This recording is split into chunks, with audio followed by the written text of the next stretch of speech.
Hello guys, I am वर्षा और आज मैं आपके साथ एक नए टॉपिक के बारे में आई हूँ जो कि बिजनेस इन्वायरमेंट चैप्टर से रिलेटेड है।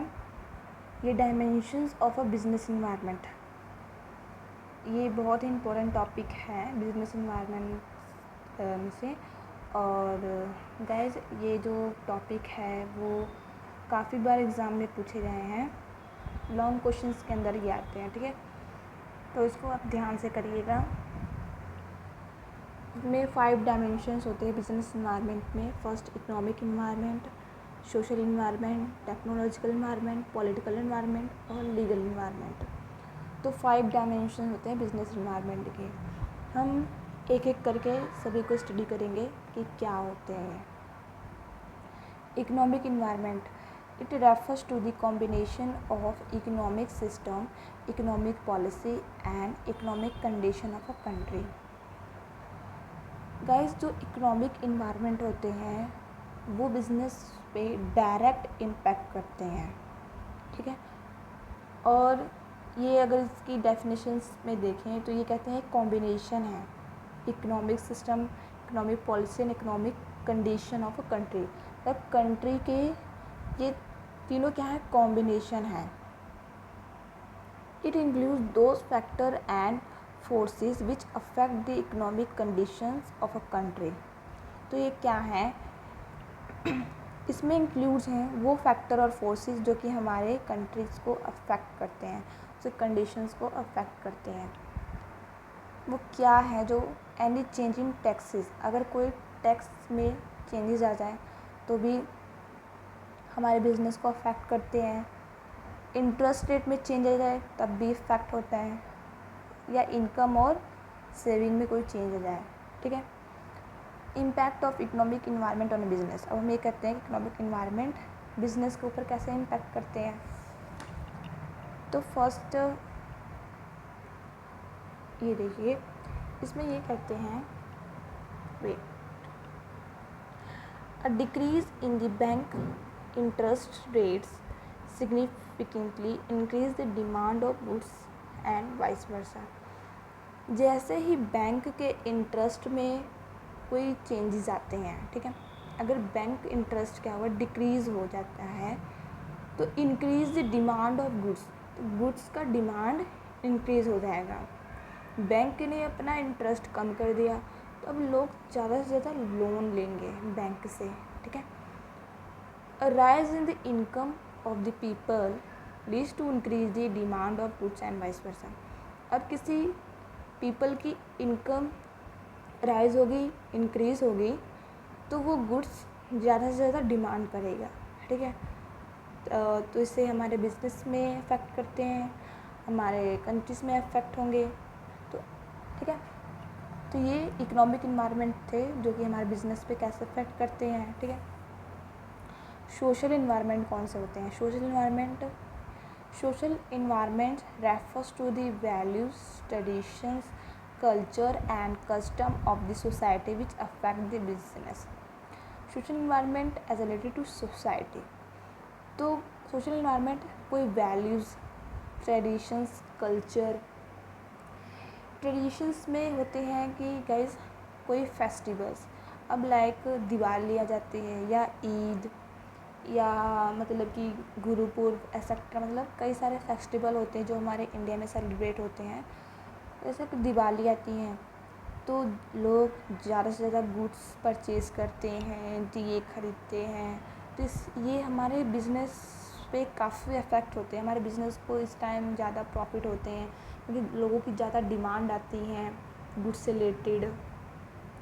तो ये जो मतलब कि a large number of festival in India provide opportunities for business, various businesses, ठीक है। तो ज़्यादा से ज़्यादा अपॉर्चुनिटीज़ जो होती हैं फेस्टिवल जो इंडिया में होते हैं वो बहुत अपॉर्चुनिटीज़ प्रोवाइड करते हैं बिज़नेस को, ठीक है।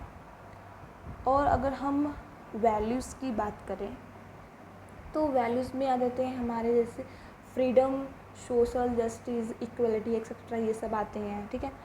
और जो हमारे मतलब कि सोशल ट्रेंड्स होते हैं, सोशल ट्रेंड्स में कौन से आते हैं कि आप जैसे गाइस हमारे अब लोग ज़्यादा से ज़्यादा फास्ट फूड को प्रेफर कर रहे हैं, ज़्यादा फास्ट फूड खा रहे हैं, जिसकी वजह से उनकी जो हेल्थ है, हेल्थ के ऊपर ज़्यादा इम्पैक्ट पड़ रहा है उनका, ठीक है। वो मतलब कि जो उनकी फ़िटनेस ख़राब हो गई है, ज़्यादा मोटे हो जा रहे हैं, ठीक है। तो अब लोग क्या कर रहे हैं, अपने फ़िटनेस को मेंटेन करने के लिए लोग अब डिमांड कर रहे हैं जिम के। तो जिम का डिमांड कर रहे हैं, तो इससे क्या हुआ, ये भी तो हमारे बिज़नेस को अफेक्ट ही करेगा। अब हम इसमें हमारे बिज़नेस को कितना प्रॉफिट होगा। अब लोग जैसे डिमांड करेंगे जिम का, तो डिमांड है जिम की वो इंक्रीज़ हो जाएगी, ठीक है। तो ऐसे ही जो सोशल इन्वायरमेंट होते हैं वो हमारे बिज़नेस को अफेक्ट करते हैं, जैसे कि change in taste, fashion, taste में कंज्यूमर के कोई चेंज आ जाना, या फैशन में सोशल ट्रेंड। मैंने बता दिया कि हेल्थ से रिलेटेड अगर ज़्यादा लोग फास्ट फूड को प्रेफर कर रहे हैं तो उनका जो फिटनेस ख़राब हो रहा है, तो एज अ फिटनेस को मेंटेन करने के लिए वो जिम की डिमांड ज़्यादा करेंगे। कस्टम एंड ट्रेडिशंस, ठीक है। तो सोशल इन्वायरमेंट सोसाइटी से रिलेटेड होता है, तो ये भी हमारे बिज़नेस को इम्पैक्ट करते हैं, ठीक है। टेक्नोलॉजिकल इन्वायरमेंट कौन से होता है, it refers to the innovation relating to various business activities. Technology का मतलब कि ये जो इनोवेशन है, इनोवेशन मीन्स कुछ नया करना, ठीक है। तो अपने बिज़नेस में जब नए नए टेक्नोलॉजी के भी आते हैं हमारे इन्वायरमेंट में, तो ये भी काफ़ी इफ़ेक्ट करते हैं बिज़नेस को, ठीक है। वो क्या, जैसे discovering a new way of producing goods and services, हमने नए नए तरीके अपनाए हैं गुड्स एंड सर्विसेज को प्रोड्यूस करने के लिए। न्यू मेथड को हमने डिस्कवर किया है, ठीक है। बिज़नेस को चलाने के लिए हमने नए नए मेथड्स को अपना रहे हैं, तो ये सारे इसके अंदर आते हैं। इम्पैक्ट, अब बिज़नेस के ऊपर इम्पैक्ट कैसे पड़ेंगे, तो फर्स्ट क्या है, with the advent of television in the market the cinema and the radio industry were diversely affected. मैंने कहा ना कि जैसे नए नए जब टेक्नोलॉजी मार्केट के अंदर आते हैं तो काफ़ी बिज़नेस को अफेक्ट करते हैं। वो कैसे कि जैसे ही टेलीविज़न मार्केट के अंदर आया, सिनेमा और रेडियो इंडस्ट्री पर ज़्यादा इसका अफेक्ट पड़ा था, उल्टा अफेक्ट, एडवर्सली अफेक्ट पड़ा था, ठीक है। With the arrival of photostat machine, अब जैसे फोटोस्टेट मशीन आई मार्केट के अंदर, तो carbon paper industry suffer to back, तो वो क्या हो, पीछे रह गई, उसने कार्बन पेपर इंडस्ट्री को पीछे छोड़ दिया, ठीक है। तो ये भी क्या हुआ, ये टेक्नोलॉजिकल इम्पैक्ट पड़ते हैं किसके ऊपर, बिजनेस के ऊपर। अब आते हैं पॉलिटिकल इन्वायरमेंट। पॉलिटिकल इन्वायरमेंट क्या होते हैं, political environment includes all those factors which affect the working at an organisations politically. मतलब पॉलिटिकल इन्वायरमेंट्स में वो फैक्टर एंड फोर्सेस आते हैं जो कि हमारे ऑर्गेनाइजेशंस के काम पे कैसे अफेक्ट करते हैं, पॉलिटिकली अफेक्ट डालते हैं। Majorly it includes those forces which are related to the governments affairs. Political environment किससे रिलेटेड होता है, गवर्नमेंट से रिलेटेड होता है, ठीक है। तो वही क्या है, फोर्सेस जो कि रिलेटेड हो गवर्नमेंट्स के। Political stability in the country, pieces in the country, attitude of the government towards business, ठीक है।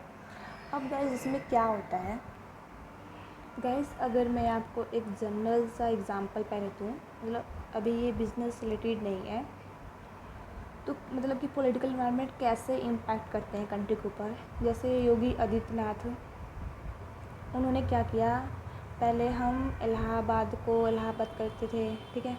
योगी आदित्यनाथ जब वहाँ गए तो उन्होंने इलाहाबाद के नेम को चेंज करके प्रयागराज रख दिया, ठीक है। तो उन्होंने चेंज कर दिया। पहले तो मतलब पहले जो भी थे हमारे सीएम, उन्होंने तो ऐसा कुछ नहीं किया था, बट जब नए आए योगी आदित्यनाथ आए, उन्होंने चेंज कर दिया। उन्होंने अब इलाहाबाद को कहा, अब इसको इलाहाबाद नहीं, हम प्रयागराज कहेंगे। तो ऐसे कुछ चेंजेस कर देना। ये जो एग्ज़ाम्पल है वो बिज़नेस से रिलेटेड है, ठीक है, कि पॉलिटिकल इन्वायरमेंट कैसे इम्पैक्ट करता है हमारे बिज़नेस के ऊपर। तो गैस क्या हुआ था, इन 1977 में जनता गवर्नमेंट ने अडॉप्ट किया था stringent attitude toward the multinational company, ठीक है. As a result of this attitude, the multinational companies like the IBM and the Coca Cola has to ignore the India. अब जैसे उन्होंने बहुत स्ट्रेंजेंट एटीट्यूड मीन्स उन्होंने बहुत ही दृढ़ एंड कठोर होते ना एटीट्यूड रखा था मल्टीनेशनल कंपनी के. तो उनका ये एटीट्यूड क्या हुआ, इनका इस एटीट्यूड का रिजल्ट ये आया कि मल्टीनेशनल और कोका कोला ने इंडिया को इग्नोर कर दिया. उन्होंने कहा अब हम इंडिया में इन्वेस्टमेंट नहीं करेंगे, ठीक है. ये किसकी वजह से हुआ था? जनता गवर्नमेंट की वजह से. जब न्यू गवर्नमेंट आई तो उसने मल्टीनेशनल कंपनी को इनकरेज किया कि वो इंडिया में क्या करें, अपनी इन्वेस्टमेंट करें.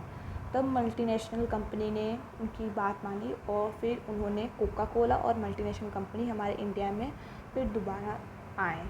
तो ऐसे होता है कि ऐसे इम्पैक्ट करते हैं. तो ऐसे भी काफ़ी हमारे बिज़नेस के ऊपर इम्पैक्ट होता है कि जैसे जब गवर्नमेंट की वजह से, जब ओल्ड जो गवर्नमेंट होती है वो कुछ और उनका कुछ नया ही कुछ रूल्स होते हैं, ठीक है.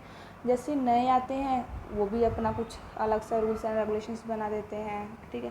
तो ऐसे ज़्यादा इम्पैक्ट पड़ते हैं हमारे बिजनेस के ऊपर.